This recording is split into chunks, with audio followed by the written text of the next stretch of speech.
The Bed by Anton Chekov. It was a dark autumn night.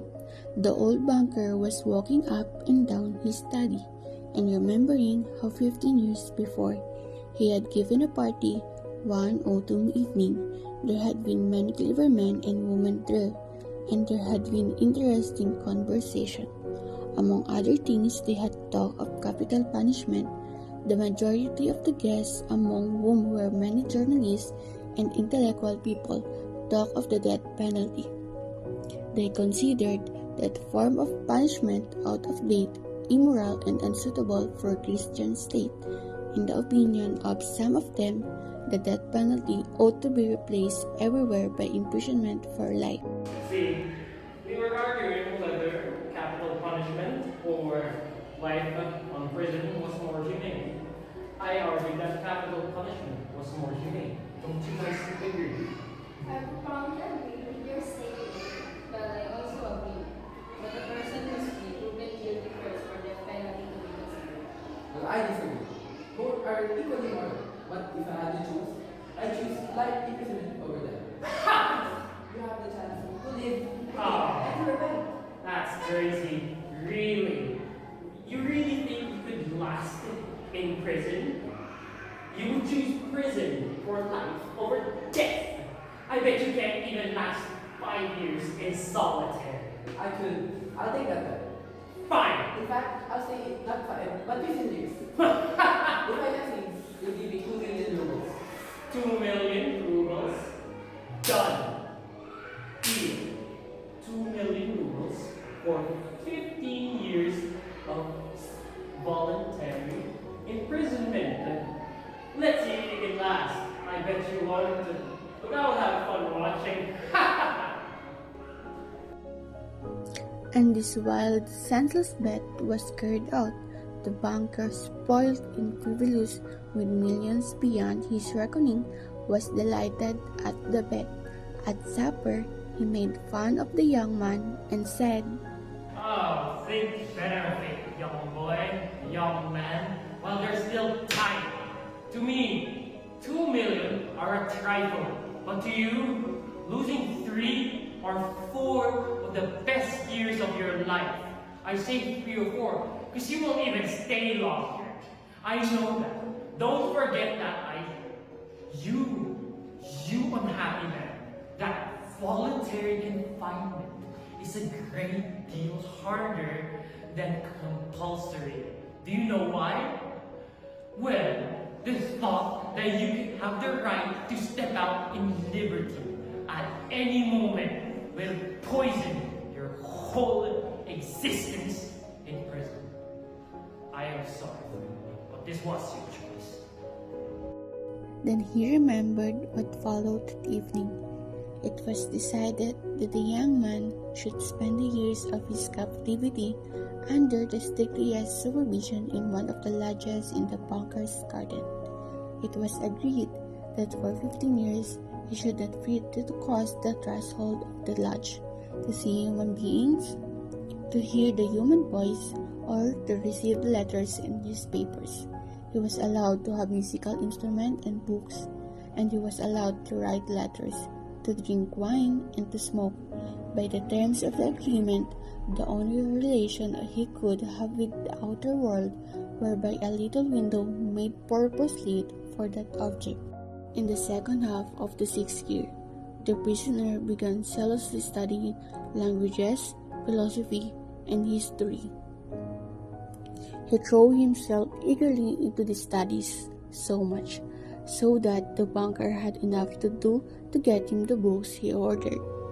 In the course of 4 years, some 600 volumes were procured at his request. It was during this period that the banker received the following letter from his prisoner. My dear jailer, I write you these lines in 6 languages. Show them to people who know the languages. Let them read them. If they find not one mistake, I implore you to fire a shot in the garden. That shot will show me that my efforts have not been thrown away. The geniuses of all ages and of all lands speak different languages, but the same flame burns in them all. Oh, If you only knew what unearthly happiness my soul feels now from being able to understand them. He's almost been there for 10 years. I've almost forgotten about him. But the thought of losing 2 million rubles it's haunting. How foolish of me. The wealth, my wealth, has dwindled over the years. I can't afford this bet. In the last 2 years of his confinement, the prisoner read an immense quantity of books quite indiscriminately. At one time, he was busy with the natural sciences, then he would ask for Byron or Toole's Shakespeare. No. It's almost 12. That's when he'll gain his freedom back. No. And by our agreement, I have to pay 2 million rubles to him. No. If I do pay him, I'm gonna be going. I'm gonna have nothing in me. Nothing. 15 years before, his millions had beyond his reckoning. Now, he was afraid to ask himself which were greater, his debts or his asset. Desperate gambling on the stock exchange, wild speculation with excitability which he could not get over even in advancing years, had by degrees led to decline for his fortune, and the proud, fearless, self-confident millionaire had become a banker of middling rank, traveling at every rise and fall in his investment. Cursed beggar. Why did that man die? He's only gonna be at least 40 years old. He's gonna get married, he's gonna have a happy life, and he's gonna gamble everything from our exchange. And when I look at him while I beg on the streets like a beggar, asking for money, he will tell me, says, I am indebted to my happiness of my life. Let me help you. No, it's too much. No, it's too much. The one means of being safe from bankruptcy and disgrace is the death of that man. The night before the bet was to end. It struck 3 o'clock. The banker listened. Everyone was asleep in the house, and nothing could be heard outside but the rustling of the chill trees. Trying to make no noise, he took from a fireproof safe the key of the door, which had not been opened for 15 years, put on his overcoat, and went out of the house. The banker, driven by desperation and fear of losing his remaining fortune, planned to kill the lawyer. I'll kill him if I have to do that. I'll have to do it myself.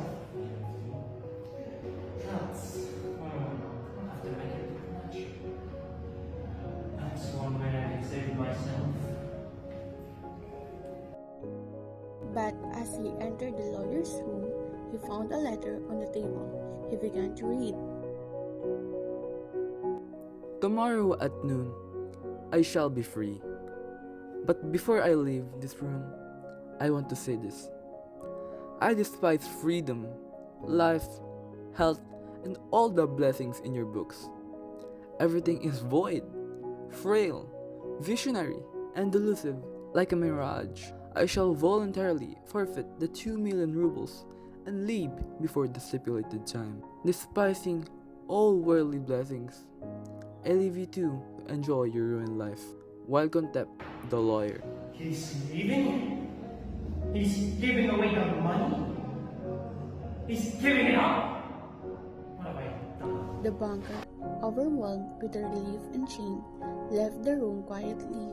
The next morning, What do you see?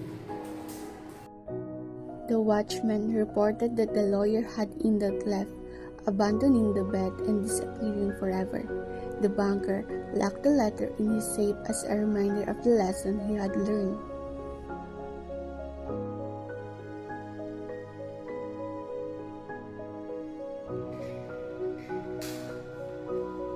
In my greed, I almost lost my humanity. his solitude, found wisdom, and rejected wealth. Who then was the true winner of this bet? And thus, the bet that began with the pride and arrogance ended in a profound lesson about the emptiness of material wealth and the search for a deeper meaning in life.